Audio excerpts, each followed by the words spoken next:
ओम शिवोहम शिवोहम शिवोहम। ओम सच्चिदानंद रूपाय विश्वोत्पत्त्यादि Hathaway तापत्रय विनाशाय श्रीकृष्णाय वयं नमः। श्रीकृष्णाय वयं नमः। ओम अखंडानंद बोधाय शिष्य संतापहारणे सच्चिदानंद रूपाय तस्मै श्री गुरवे नमः। तस्मै श्री गुरवे नमः। ओम पूर्व प्रसंग में श्रीमद् भागवत की कथा बड़े प्रेम और श्रद्धा से आप श्रवण कर रहे थे और श्रवण कर रहे थे आप। लक्ष्मी चंचला है। यह चंचला लक्ष्मी आपके घर को छोड़कर तब चली जाती है जब मनुष्य उसका दुरुपयोग करता है।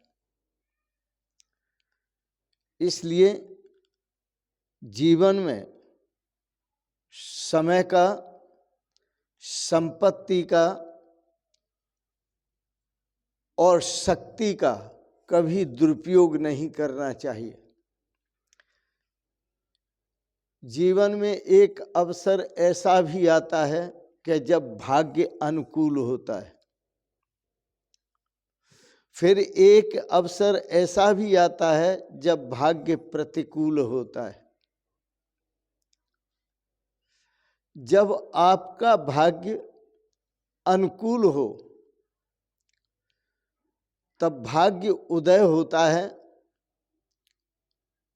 उस समय बड़े प्रेम से अधिक दान करना चाहिए सुपात्र को, और बिना संकोच के सुपात्र को दान करें। जो भी दोगे सुपात्र को, वह तुम्हारे पास दोगुना होकर आएगा, कई गुना होकर आएगा। और जब भाग्य प्रतिकूल होता है तो आप संपत्ति को कितना ही संजोकर रखिए, बचाकर रखिए, लाख उपाय कीजिए, लाख यत्न कीजिए, लेकिन सब कुछ आपका चला जाएगा। भाग्य की अनुकूलता आपके घर को संपन्न बना देती है, संपत्ति से संपन्न बना देती है, और भाग्य की प्रतिकूलता आपके घर को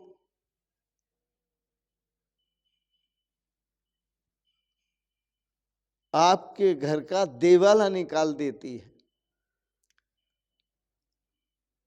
भाग्य प्रतिकूल हो जाने पर धर्मराज युधिष्ठिर भी दरिद्र हो गए थे। उन्हें वन वन में भटकना पड़ा था। तो साधारण मनुष्यों की तो चर्चा क्या है। नल राजा, उनको भी सब कुछ गमा देना पड़ा, उनका भी सब कुछ चला गया था।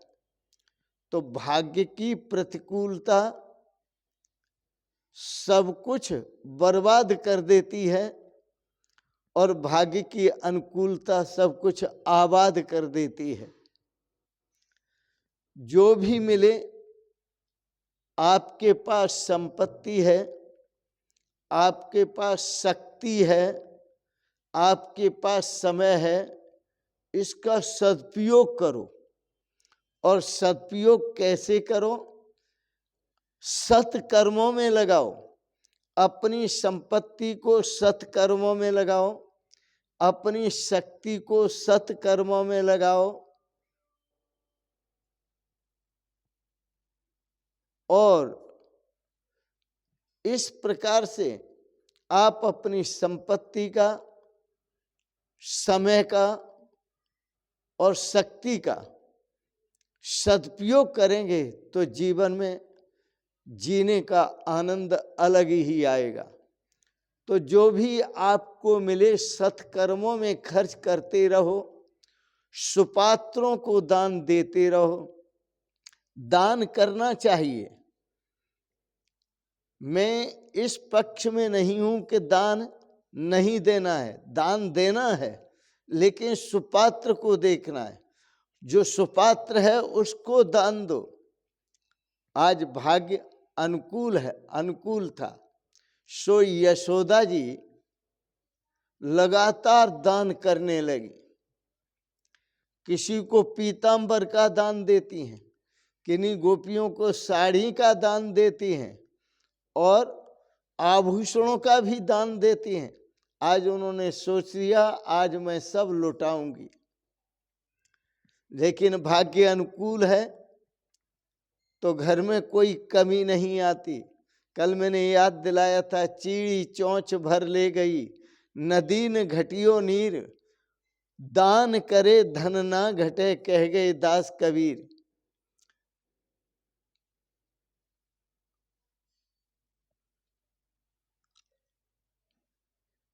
यशोदा जी ने सोचा आज भाग्य अनुकूल है तो जी भर के दान करूं।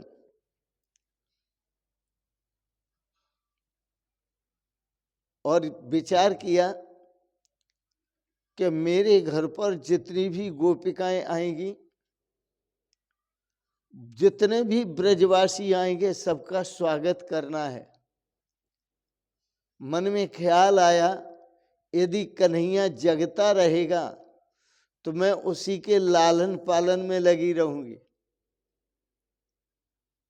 इसलिए कन्हैया सो जाए तो अच्छा है, ताकि अभ्यागत जितने भी आए, जो बधाई देने के लिए, कन्हैया को आशीर्वाद देने के लिए जितने भी आए, उन सभी का अच्छी प्रकार से स्वागत कर सकूंगी। जब यशोदा जी ने ऐसा भाव मन में जागृत किया तो कन्हैया ने सोचा कि मैया सबका स्वागत करना चाहती है, मैं भी इस स्वागत को देखूं तो अच्छा है कि मैं अपनी आंखें बंद कर लूं। कन्हैया ने अपनी आंखें बंद कर ली, लाला ने। ऊपर से बड़े नाटक करने वाले हैं, इसलिए इनका एक नाम नटवर नंद किशोर है। ऊपर से आंखें बंद कर ली और सोने का बहाना बना लिया। अंदर से जाग रहा था कन्हैया, क्योंकि कन्हैया को नाटक करने की आदत है। माता को दिखा रहा था कि मैं सो गया हूं।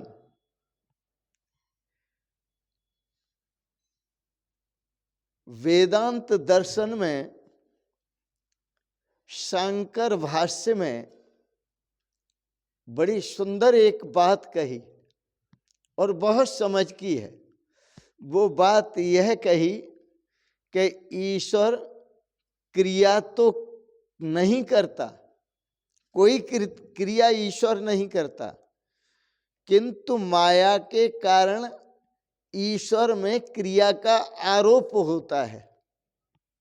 ईश्वर कोई क्रिया नहीं करता, परमात्मा कोई क्रिया नहीं करता, न सोने की, न जगने की, न आने की, न जाने की, न खाने की, न पीने, कोई क्रिया नहीं करता।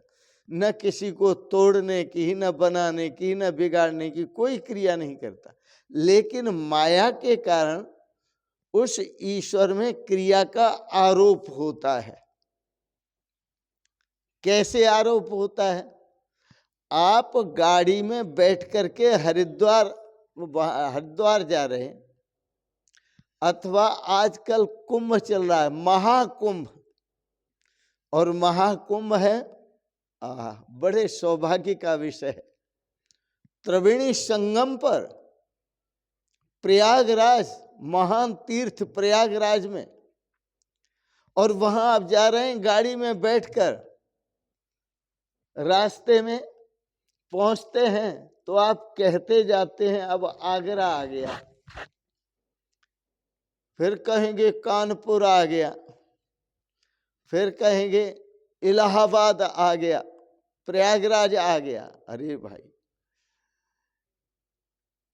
चल गाड़ी रही है और चलने की क्रिया आप बता रहे हैं शहरों में। शहर कभी चलता है क्या? शहर कभी नहीं चलता। गाड़ी चलती है और क्रिया का आरोप शहरों में होता है। और आप कहेंगे कि हम जो है इलाहाबाद आ गए। आप चले भी नहीं, गाड़ी में बैठे रहे और इलाहाबाद आ गए।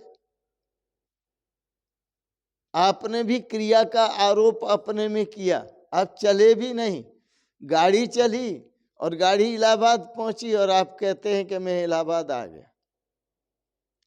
ठीक है, ऐसे ही आरोप ईश्वर में होता है कि क्रियाएं सब होती हैं माया के कारण होती हैं, और माया ही क्रियावान है। माया में क्रिया होती हैं, ईश्वर कभी क्रिया नहीं करता। तो जैसे गाड़ी में बैठा हुआ व्यक्ति कहता है कि अमुक शहर आ गया, अमुक शहर आ गया, अमुक शहर आ गया, पर शहर तो आता जाता नहीं है। गाड़ी ही आती जाती है एक स्थान से दूसरे स्थान पर कहता ये है कि शहर आ गया। ये नहीं कहता कि इस शहर में गाड़ी आ गई। सोचिए कि अब कानपुर में गाड़ी आ गई, अब आगरा में गाड़ी आ गई, अब इलाहाबाद में गाड़ी आ गई, ये नहीं कहता। लेकिन वो कहता यह है कि अमुक शहर आ गया, यही उसका भाव है। लेकिन हम ये जानते हैं विचार करने पर कि शहर कोई भी चलता नहीं है, चलने की क्रिया शहर में नहीं है, लेकिन एक स्थान से दूसरे स्थान तक गाड़ी ही जाती है, शहर नहीं कहीं जाता। तो इसी प्रकार से जो ईश्वर है वो कहीं एक स्थान से दूसरे स्थान तक नहीं जाता, या ईश्वर कोई क्रिया नहीं करता। पर जैसे गाड़ी में बैठा हुआ व्यक्ति क्रिया का आरोप, गाड़ी में क्रिया हो रही है पर क्रिया का आरोप शहर में करता है, इसी प्रकार से जो अज्ञानी व्यक्ति हैं वो परमात्मा में क्रिया का आरोप करते हैं। उसमें कोई क्रिया नहीं होती, ईश्वर में कोई क्रिया नहीं होती। ईश्वर जो स्वयं है वह स्वयं क्रियावान नहीं है।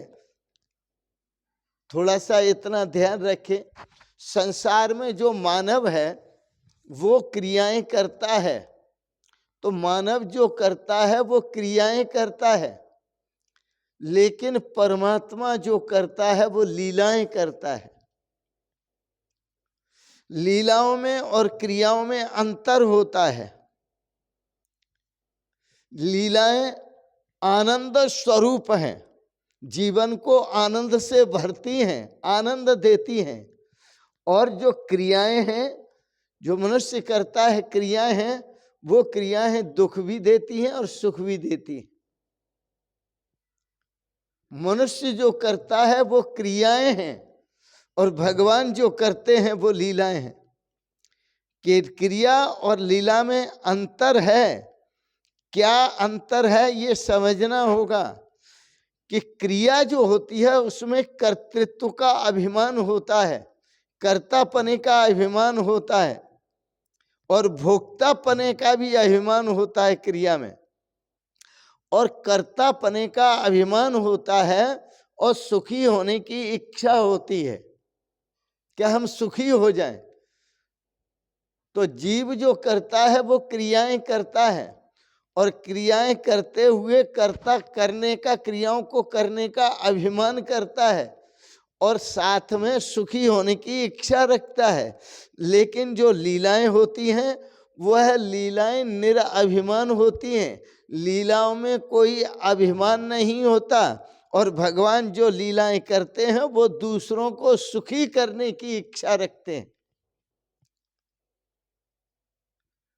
तो जो क्रियाएं होती हैं उसमें कर्तृत्व अभिमान होता है, अपने को सुखी करने की इच्छा होती है जो क्रियाएं होती हैं उनमें, और जो लीलाएं होती हैं उनमें कर्तृत्व का अभिमान नहीं होता और सर्वे भवंत सुखने की भावना होती है कि हम सबको सुखी करें। तो यशोदा जी ने सोचा कि यहाँ पर सारा गांव उमड़ेगा, उत्सव मनाया जा रहा है, ये छठी का उत्सव है। तो उत्सव जो मनाया जा रहा है तो सारा गांव उमड़ेगा, सभी गोपियां आएगी, घर में जगह कम है। इसलिए कन्हैया को पालने में लिटाकर जो आंगन में खड़ा हुआ सकट है, सकट मानी गाड़ी है, उस गाड़ी के नीचे लिटा दूं तो कन्हैया वहां लेटे रहेंगे और मैं आराम से सबका स्वागत कर सकूंगी और सबका आशीर्वाद प्राप्त करूंगी, क्योंकि गोपियां आने वाली हैं। ऐसा सोचकर यशोदा जी ने सकट के नीचे कन्हैया को गाड़ी के नीचे लेटा दिया।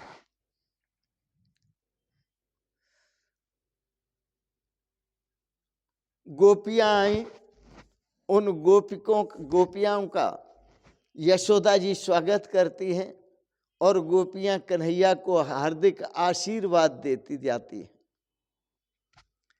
और कन्हैया के जय जयकार करती जाती हैं। बोलो बाल कन्हैया लाल की जय, बाल कृष्ण भगवान की जय। सभी ब्रजवासी वहां पर आए, यशोदा जी ने सबका आदर सम्मान किया और आनंद में लीन हो गई। सबका आदर सम्मान करते हुए आनंद में लीन हो गई। अब सबका आदर सम्मान करते हुए आनंद में लीन हो गई, पर कन्हैया को भूल गई।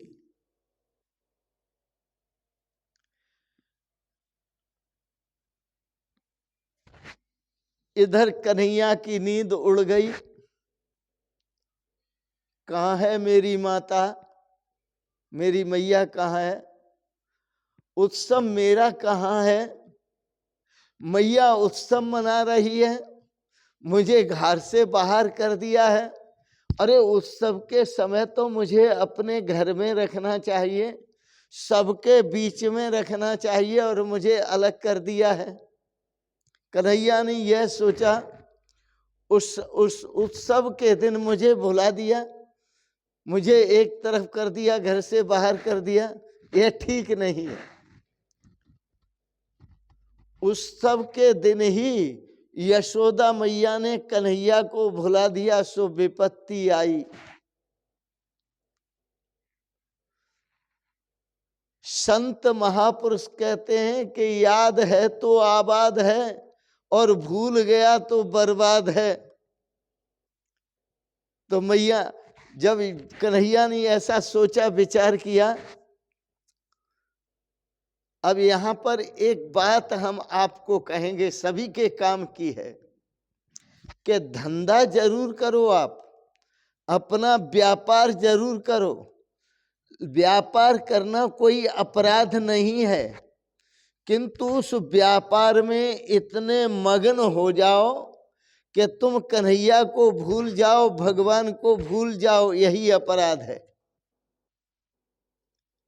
व्यापार करना कोई अपराध नहीं है, तन से, मन से, धन से, तबीयत से व्यापार करो, लेकिन व्यापार करते हुए व्यापार में ही मशगूल हो जाना और भगवान को भूल जाना, भगवान को भुला देना, यही अपराध है। यह अपराध कभी नहीं करना।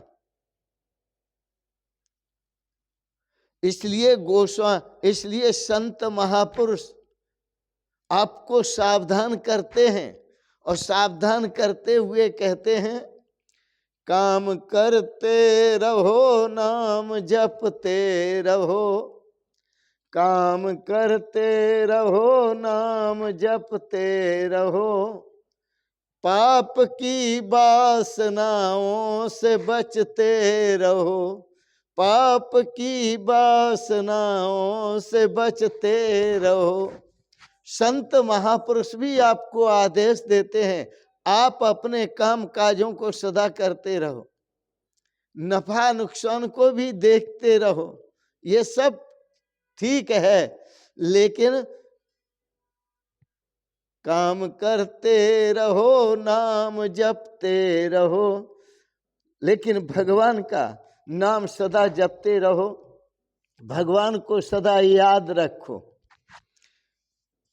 ज्ञानी महात्मा भी व्यवहार करते हैं, वह भी तरह तरह के बहुत सारे व्यवहार देश हित में करते हैं, जन हित में करते हैं, समाज हित में करते हैं, राष्ट्र हित में करते हैं, सुंदर सुंदर व्यवहार करते हैं, लेकिन कन्हैया को साथ रखते हैं, भगवान को सदा साथ रखते हैं, भगवान को कभी भूलते नहीं। तो ज्ञानी महात्मा व्यवहार करते हैं किंतु ईश्वर को कभी भुलाते नहीं। गोपियों का सम्मान करते हुए यशोदा जी कृष्ण को भुला बैठी, इसलिए आपत्ति आई। कई लोग ऐसे हैं कि ठाकुर जी को भूल जाते हैं, ईश्वर को भूल जाते हैं और उत्सव मनाते हैं, परंतु भगवान को भुला देते हैं। व्यवहार कारोबार अपने जीवन में करते हुए भगवान को निहारते रहना, भगवत दृष्टि बनाए रखना। जिनके साथ आप व्यवहार कर रहे हो इसी में भगवत दृष्टि बना लो, कि जो झुका दे सर उसी को जो तेरे सामने आए। अगर सजदा ही करना है तो खुदा सब में रहता है, परमात्मा का सबके अंदर वास है। तो जो सामने आते हैं वह परमात्मा का स्वरूप है, तो व्यवहार भी चलता रहेगा और परमात्मा पर दृष्टि भी रहेगी, परमात्मा दृष्टि भी बनी रहेगी। प्रभु सेवा का कोई अंत नहीं है, देह का अंत है, अभिमान का अंत है, परंतु प्रभु सेवा की कभी समाप्ति नहीं है, हमेशा करते रहो। सत्कर्म करते हुए सत्कर्म करने में कभी संतुष्ट मत होना, सदा असंतुष्ट रहना कि अभी हमने पूरी तरह सत्कर्म कर नहीं पाया है। और आप सत्कर्म करते रहो। जो कभी सत्कर्म करते हुए संतुष्ट नहीं होता वही सच्चा वैष्णव है, कि भगवान की भक्ति करते हुए ये नहीं सोचता कि बस इतनी बहुत हो गई, अब कल देखेंगे, इतना दान दे दिया हो गया, अब कल देखे। ऐसा नहीं, आज का काम कल पर नहीं छोड़ता, वह सत्कर्म करते हुए तृप्त नहीं होता। जीते जी कभी प्रभु सेवा की समाप्ति नहीं होती, वही सच्चा वैष्णव है जिसकी सुंदर वासना है। तो गोपिकाएं, यशोदा जी गोपिकाओं का सम्मान करते करते थकती नहीं है, लेकिन कन्हैया को भुला देना ये बुरा है। फिर याद दिलाएंगे आप। अब कन्हैया रोने लगे सटक के नीचे, गाड़ी के नीचे, और अपने हाथ पैर पटकने लगे। छोटे छोटे बालक कन्हैया के आसपास थे, वो देख रहे थे। तो कन्हैया ने अपनी लातों को उछालते हुए उस गाड़ी में रोते हुए ऐसी लात मारी कि वो गाड़ी पलट गई। और पलटने से, गाड़ी के पलटने से जो उस पर सक्टासुर नाम का राक्षस बैठा था, जो अपनी बहन पूतना का बदला लेने आया था, वह गाड़ी के नीचे दब करके मर गया। उसके प्राण पखेरु उड़ गए और दूध दही सब फैल गया।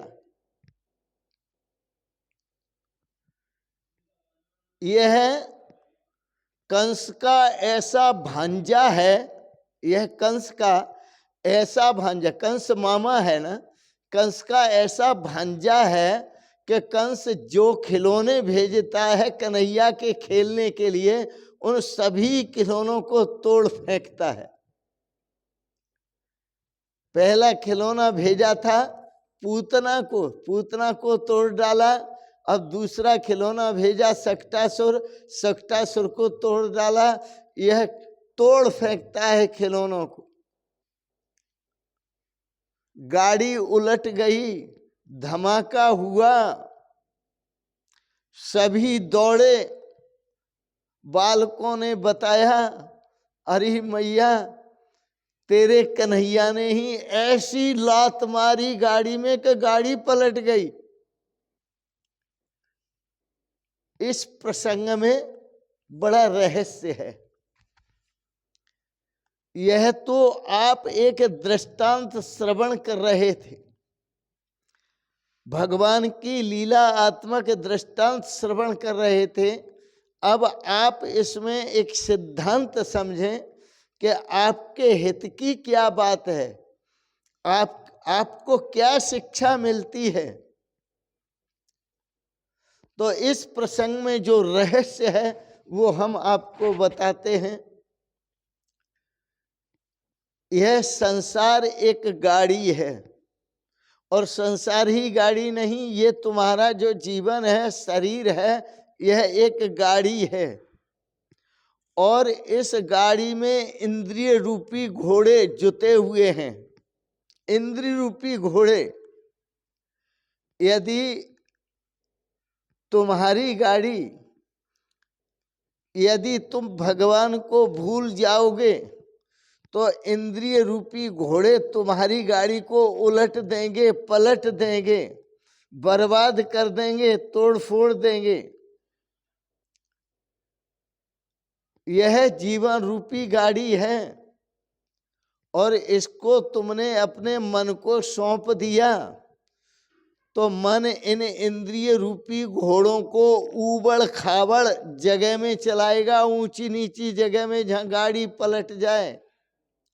यह मन तुम्हारी जीवन रूपी गाड़ी को उल्टे सीधे कर्मों में लगाएगा, बुरी वासनाओं में लगाएगा, बुरे व्यसनों में लगाएगा, बुरे कर्मों में लगाएगा, बुरी भावनाओं में लगाएगा।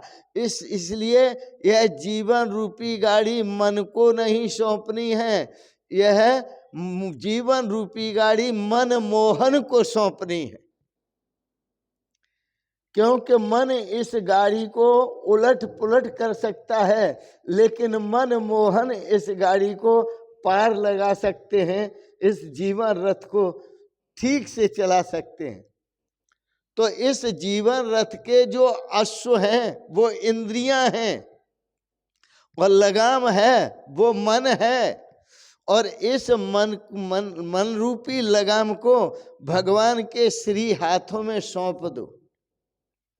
अर्जुन ने यही तो किया था कि अपने जीवन रूपी रथ की लगाम, अपने जीवन रूपी रथ का जो सारथी बनाया वो भगवान कृष्ण को बनाया था। आप जाने और आपका काम जाने, जिधर ले चलोगे उधर मैं चलूंगा, जिधर ले जाओगे उधर चलूंगा। तो अर्जुन ने अपने जीवन के रथ का जो सारथी बनाया वो भगवान श्री कृष्ण को बनाया। मैं ये चाहता हूं, आपसे प्रार्थना करता हूं कि आप भी अपने जीवन रथ का जो सारथी बनाएं वो भगवान कृष्ण को बनाएं। जब भगवान कृष्ण सारथी होंगे तो आपके जो इंद्रिय रूपी घोड़े हैं तो भगवान श्री कृष्ण मन रूपी लगाम से उन सभी घोड़ों को बड़े संयम में रखेंगे और संयम के साथ दौड़ाएंगे। तो संयम के साथ दौड़ाएंगे तो सुंदर जो जीवन रथ है आपका वो सुंदर मार्ग पर चलेगा, भव्य मार्ग पर चलेगा, अच्छे मार्ग पर चलेगा, सद्भावनाओं के मार्ग पर चलेगा, सत्कर्मों के मार्ग पर चलेगा, सद्भावों के मार्ग पर चलेगा और सत्य के मार्ग पर चलेगा, परमार्थ पथ पर चलेगा और परमात्मा के मार्ग पर चलेगा, जिससे तुम्हें जीवन में श्रेय की प्राप्ति होगी, अपने कल्याण की प्राप्ति होगी, जीवन में आनंद की प्राप्ति होगी। तो अर्जुन की जीत इसी कारण से हुई कि उसने सारथी का पद मन को न देकर मनमोहन को दिया, सारथी का पद परमात्मा को दिया, इसलिए अर्जुन की जीत हुई, मन को नहीं दिया। सावधान, आप अपने जीवन रथ का सारथी अपने मन को मत बनाना कि मन जैसा कहे वैसा आप करते जाओ। यदि मन जैसा कहे वैसे आप करते जाओगे तो आप बर्बाद हो जाओगे, दुनिया में कोई बचाने वाला नहीं है। आपका जीवन खराब हो जाएगा, जीवन बर्बाद हो जाएगा, जीवन नरक बन जाएगा, जीवन गर्त में गिर जाएगा। इसलिए इस मन के अनुसार मत चलो। गीता दर्शन में भगवान सुंदर उपदेश देते हैं, तो भगवान जो कहते हैं उस भगवान के आदेशानुसार आप जीवन रूपी रथ को चलाओ। और अर्जुन का जीता जागता उदाहरण है कि अर्जुन ने अपने जीवन रथ का सारथी बनाया भगवान कृष्ण को। और मैं आपसे प्रार्थना करूंगा कि आप भी अपने जीवन रथ का सारथी परमात्मा को बनाएं और परमात्मा आपके जीवन रथ को सुमार्ग पर ले जाए, जिससे आप अपने जीवन में श्रेय और सौभाग्य को प्राप्त करें, आप अपना भी उद्धार करें और दूसरों का भी उद्धार करें, आप अपना भी कल्याण करें और समस्त परिवार का, परिवार रूपी भी एक गाड़ी है, उस परिवार का भी उद्धार करें। संसार रूप भी एक गाड़ी है, संसार का भी उद्धार करें। खुद स्वयं तीर्ण पराम तारयति, आपके अंदर वो शक्ति आ जाए कि स्वयं संसार सागर से पार हो जाएं और दूसरों को भी संसार सागर से पार करें। इन्हीं सद्भावनाओं के साथ वाणी को विराम देंगे। आज के प्रसंगत आपने श्रीमद् भागवत को बड़े प्रेम और श्रद्धा से श्रवण किया, इसके लिए बहुत बहुत अनुग्रहित हैं और आप सबके प्रति कोटि से मंगलमयी शुभ कामनाएं करते हुए आप समस्त परिवार के सहित बाल गोपालों के साथ सदा स्वस्थ और सुखी रहें, भगवत तत्व की अनुभूति करें, अपना जीवन रथ की लगाम भगवान को सौंपें और जीवन का श्रेय प्राप्त करें। इन शब्दों के साथ ही आपको बहुत बहुत शुभकामनाएं, बहुत बहुत आशीर्वाद और बहुत बहुत प्रणाम प्रणाम प्रणाम। शिवोहम शिवोहम शिवोहम।